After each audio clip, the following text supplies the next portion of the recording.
السلام عليكم ورحمة الله وبركاته. الحمد لله المكون الأكوان الموجود أزلا وأبدا بلا جهة ولا مكان.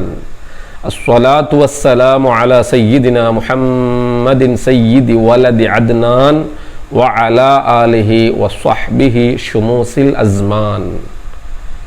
அன்புக்குரிய சகோதரர்களே, நண்பர்களே, இன்றைய நாளிலே ஒரு நூல் அறிமுகத்தின் ஊடாக உங்களை சந்திப்பதில் பெரும் மகிழ்ச்சி அடைகிறேன். இம்மாதிரியான ஒரு சந்தர்ப்பத்தை எனக்கு ஏற்படுத்தி தந்த அல்லாஹுக்கு நான் நன்றி கூறிக்கொள்கிறேன். அல்ஹம்துலில்லாஹ். அன்புக்கினியவர்களே, சகோதரர்களே, அஹ்லு சுன்னாக்களுடைய அறிவுதான், அஹ்லு சுன்னாக்களுடைய கொள்கைதான் வெற்றி அளிக்கும் கொள்கை. ஏனெனில் அஹ்லு சுன்னா வல் ஜமாஆ என்று அறியப்படுபவர்கள்தான் சத்திய கொள்கையில் அல் குர்ஆன் அசுன்னா அழைக்கும் மெய்யான பாதையில் பயணித்தவர்கள், பயணித்து கொண்டிருப்பவர்கள். அஹ்லு சுன்னா வல் ஜமாஅத்தினருக்கு எதிர்படக்கூடிய எந்த ஒரு கோட்பாடும் சிந்தனையும் அதை அல் குர்ஆனோ ஹதீஸோ ஏற்றுக்கொள்ளவும் மாட்டாது. அது ஒரு பொழுதும் நமக்கு வெற்றியை கொண்டு வந்து தரவும் மாட்டாது.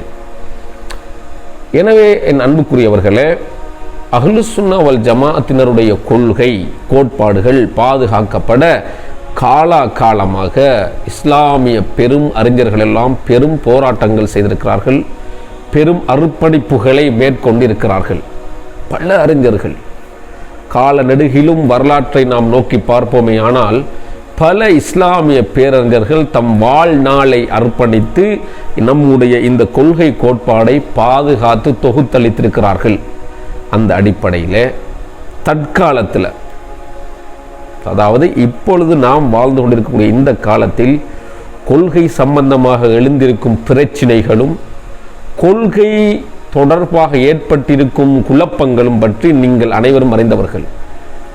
பல்வேறுபட்ட அஹ்லு சுன்னா வல் ஜமாஅத்தினருக்கு எதிரான சிந்தனைகள் தோன்றி இருக்கும் இந்த காலத்திலே அவர்களுடைய அனைத்து விதமான பிழையான சிந்தனைகளுக்கும் தக்க மறுப்புகளை வழங்கி அஹ்லு சுன்னா வல் ஜமாஅத்தினருடைய கொள்கையை மென்மேலும் ஆதாரத்தினால் அல் குர்ஆன் ஹதீஸ் தொடர்புடைய ஆதாரங்கள் மற்றும் பகுத்தறிவுசார் ஆதாரங்களை முதன்மைப்படுத்தி கொள்கையை பலப்படுத்திய பேரறிஞர்கள் வரிசையில் ஹபஷா நாட்டை புறப்படமாக கொண்ட அஷேக் அல் அல்லாமா அல் முஹத்திஸ் அப்துல்லாஹ் அல் ஹரரி ரஹிமஹுல்லா அவர்களுக்கு பெரும் பங்குண்டு.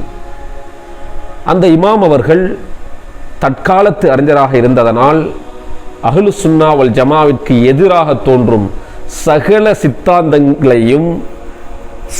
சித்தாந்தங்களையும் குர்ஆன் ஹதீஸ் அடிப்படையில் அஷாயிராக்களுடைய மதுஹபின் அடிப்படையில் மறுப்புகளை வழங்கி நமது கொள்கையை, குர்ஆனுடைய கொள்கையை பாதுகாப்பு செய்த மிக முக்கிய ஓர் அறிஞராகும்.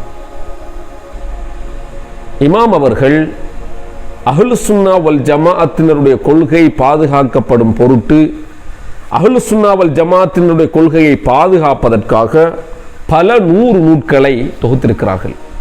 அவர்களுடைய ஒவ்வொரு நூலுமே மிக நேர்த்தியாக எழுதப்பட்ட நூல்களாகும். சுய கருத்து கூறல், சுய மன இச்சை பிரகாரம் பேசுவது இல்லாமல் அல் குர்ஆன் ஹதீஸ் சலஃபு ஸாலிஹீன்களுடைய கருத்துக்களை முதன்மைப்படுத்தி அவர்கள் ஆதாரம் கூறி அந்த நூல்களை செம்மையாக தொகுத்தளித்திருக்கிறார்கள். அவ்வாறு அவர்கள் தொகுத்தளித்த நூல் ஒன்றே ஷர்ஹு சிஃபாத்தில்லாஹி ஸலாஸ அஷ்ரத அல் வாஜிபத்தி லில்லாஹி தஆலா என்ற ஓர் நூல்.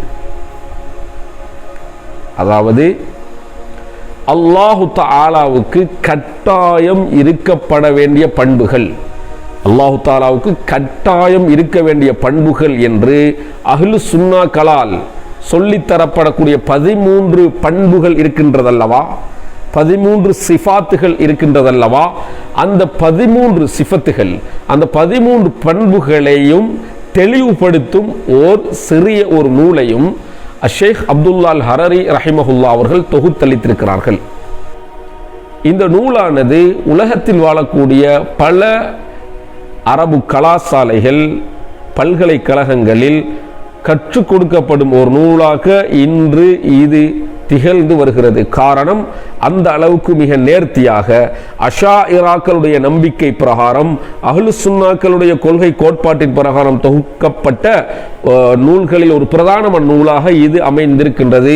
மாத்திரமல்லாமல் தற்காலத்துக்கு தேவையான விளக்கங்களையும் குற்றச்சாட்டுகளுக்கான பதில்களையும் அந்த நூல் கொண்டிருப்பதனால் அந்த நூல் மிகவும் மிகவும் முக்கியமான தகவல்களை உள்ளடக்கிய ஒரு நூலாக இன்று கருதப்பட்டு பல இடங்களிலே அது பாடத்திட்டமாக ஆக்கப்பட்டு கற்பிக்கப்பட்டு வருகிறது.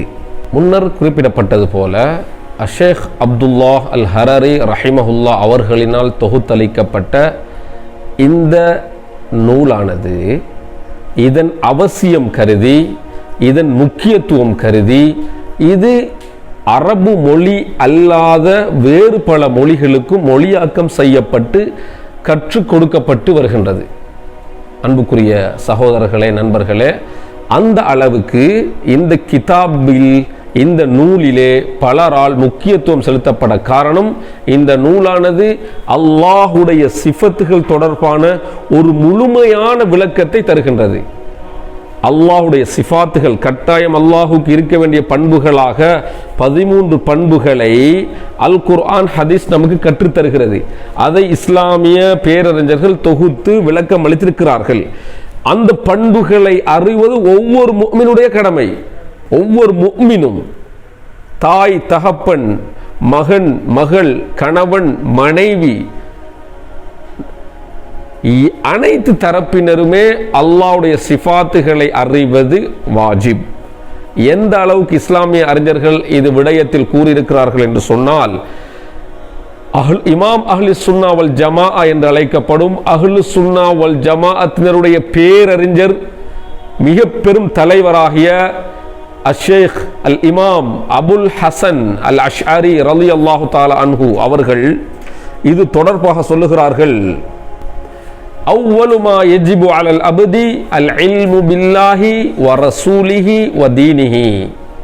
ஒரு அடியான் மீது கடமையாக்கப்படும் முதல் விடயம், ஒரு அடியான் செய்ய வேண்டிய முதல் விடயமே அல்லாஹ் யார் என்பதை அறிவதுதான். அதன் பின்பு அல்லாஹ் தூதரை பற்றி அறிவது, அதற்கு பிறகு இந்த இஸ்லாத்தை பற்றி அறிவது. இதுதான் பிரதான முதல் கடமை. அதற்கு பின்னால்தான் மற்றைய கடமைகளை பற்றிய அறிவை பெறுவது. அப்போ ஒரு அடியான் மீதான பிரதான கடமை அல்லாஹ்வை பற்றி அறிவது என்றால், அல்லாஹ்வை அறிவது எப்படி? அல்லாஹ்வுடைய பண்புகளை அறிவதன் மூலமாகத்தான், அல்லாஹ்வுடைய சிஃபாத்துகளை சரியாக நேர்மையான முறையில் கற்ற ஒரு அறிஞரிடம் போய் படிப்பதன் மூலமாகத்தான் நாம் அல்லாஹ் யார் என்பதை சரியாக அறிந்து கொள்ள முடியும். அப்பேற்பட்ட அது உன்னதமான ஒரு பெருங்கடமையை நிறைவேற்ற ஷேக் அப்துல்லா அல் ஹரரி ரஹிமஹுல்லா அவர்கள் தொகுத்த இந்த நூல் மிக பெரும் வாய்ப்பை தருகின்றது. என் அன்புக்குரியவர்களே, அல்லாஹ்வுக்கு இருக்க வேண்டிய 13 பண்புகள் பற்றிய அறிவு கட்டாயம் என்று நான் குறிப்பிட்டேன். அவசியம் அறிந்தே ஆக வேண்டும். இது தொடர்பாக இஸ்லாமிய பேரறிஞர்கள் குறிப்பிடுகிறார்கள். அந்த செய்தி இந்த நூலுடைய முன்னுரையிலும் குறிப்பிடப்பட்டிருக்கின்றது. 13 பண்புகளையும் அறிவது முஃமினான ஆண், பெண் அனைவர் மீதும் கடமையாகும். 13 பண்புகளையும் அறியாதவர் குற்றம் புரிந்த முஃமினாக கருதப்படுவார்.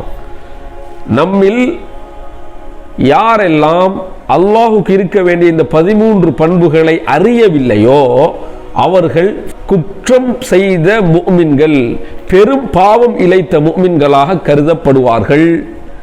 இதற்காக அவர் கியாமத் நாளில் தண்டிக்கப்படவும் வாய்ப்புண்டு. இந்த ஒரு விஷயத்துக்காக, எந்த ஒரு விஷயத்துக்காக? அல்லாஹுக்கு இருக்க வேண்டிய கட்டாய பண்புகளான இந்த 13 பண்புகளை பற்றி அறியாமல் இருந்ததின் காரணமாக கியாமத் நாளையில் அவர் தண்டிக்கப்பட வாய்ப்பு உள்ளது. ஏன்? அவர் பெரிய ஒரு பாவத்தை இழைத்திருக்கிறார். கட்டாயமாக அறிய வேண்டும் என்று மார்க்கத்தில் சொல்லப்பட்ட ஒரு விடயத்தை கற்காமல் இருந்திருக்கிறார். அதுதான் அவர் செய்த ஒரு குற்றம். அந்த குற்றம் நாளை கியாமத் நாள் அல்லாஹ்வினால் மன்னிக்கப்பட்டால் சரி, அந்த குற்றத்தை அல்லாஹ் நாளை கியாமத் நாளையில் மன்னிக்காவிட்டால் அதற்காக நரக தண்டனையும் அனுபவிக்க வேண்டி வரலாம். ஆனால் குறிப்பிட்ட காலம் நரக தண்டனை அனுபவிப்பார், பின்பு சொர்க்கம் வந்து விடுவார். என்றாலும் அல்லாஹுடைய பண்பை அறிகின்ற விடயத்திலே பொடுகோக்கு செலுத்துவது சில வேளை நரக தண்டனையையும் ஏற்படுத்திவிடும். அந்த விடயத்தில் நாம் கொஞ்சம் கவனமாக இருந்து கொள்ள வேண்டும். எனவே அன்புக்குரிய இஸ்லாமிய சகோதரர்களே, நண்பர்களே, அல்லாஹ்வுடைய சிஃபாத்துகள் பற்றி இஸ்லாமிய அறிஞர்கள் பல 100 தொகுப்புகளை நமக்கு வழங்கியிருக்கிறார்கள். அந்த வரிசையிலே அல்லாமா ஷேக் அல் முஹத்திஸ் அப்துல்லா அல் ஹரரி ரஹிமஹுல்லா அவர்கள் வழங்கிய இந்த நூலானது மிக பெருமதி வாய்ந்த ஒரு நூலாக இருந்து கொண்டிருக்கிறது. கொழும்பில் அமைந்திருக்கக்கூடிய குல்லியத்துல் இமாம் அல் அஷ்அரி அரபு கலாசாலையானது ஷேக் அப்துல்லா அல் ஹரரி ரஹிமஹுல்லா அவர்களின் மேற்குறித்த அந்த நூலை, அந்த அல்லாஹுடைய சிஃபாத்துகளின் விவரங்களை உள்ளடக்கிய அந்த நூலை தமிழாக்கம் செய்வதற்கான ஒரு முயற்சியை மேற்கொண்டது. அந்த முயற்சியில் நாட்டில் இருக்கக்கூடிய பிரபல்யமிக்க சில மார்க்க அறிஞர்களையும் உள்ளடக்கி இந்த முயற்சியை மேற்கொண்டு அல்லாஹ்வின் பெரும் உதவியுடன் அந்த நூலை, ஷேக் அப்துல்லா அல் ஹரரி ரஹிமஹுல்லா அவர்களுக்குரிய நூலை தமிழாக்கம் செய்து வெளியிட்டுள்ளது. அல்ஹம்துலில்லாஹ். அந்த நூல்தான் இப்பொழுது நீங்கள் பார்த்து கொண்டிருக்கக்கூடிய இந்த நூல். ஆக இது மாதிரியான இன்னும் பல அற்புதமான தகவல்களை உள்ளடக்கிய நூல்களை கொழும்பில் அமைந்திருக்கக்கூடிய எமது அரபு கலாசாலை தொடர்ந்தும் வெளியிட்டு வருகிறது. அதுபோன்ற வெளியீடுகளையும் நீங்கள் பெற விரும்பினால் எங்களுடன் தொடர்பு கொண்டு அவைகளை பெற்றுக்கொள்ளுங்கள். உண்மையான சத்தியவான்களுடைய கொள்கை, அல் குர்ஆன் சுன்னா அழைக்கும் கொள்கை அனைவரிடத்திலும் போய் சேருவதற்கும், அதன்படி நாம் வாழ்ந்து உண்மையான முஃமினாக ஈமானுடன் வஃபாத்தாகுவதற்கு அல்லாஹ் நமக்கும் நம் சுற்றத்தார் உற்றத்தார் எல்லா முஸ்லிம்களுக்கும் தௌஃபீக் செய்வானாக. வஆஹிரு தஅவானா அனில் ஹம்துலில்லாஹி ரப்பில் ஆலமீன். வஸ்ஸலாமு அலைக்கும் வரஹ்மத்துல்லாஹி வபரகாத்துஹு.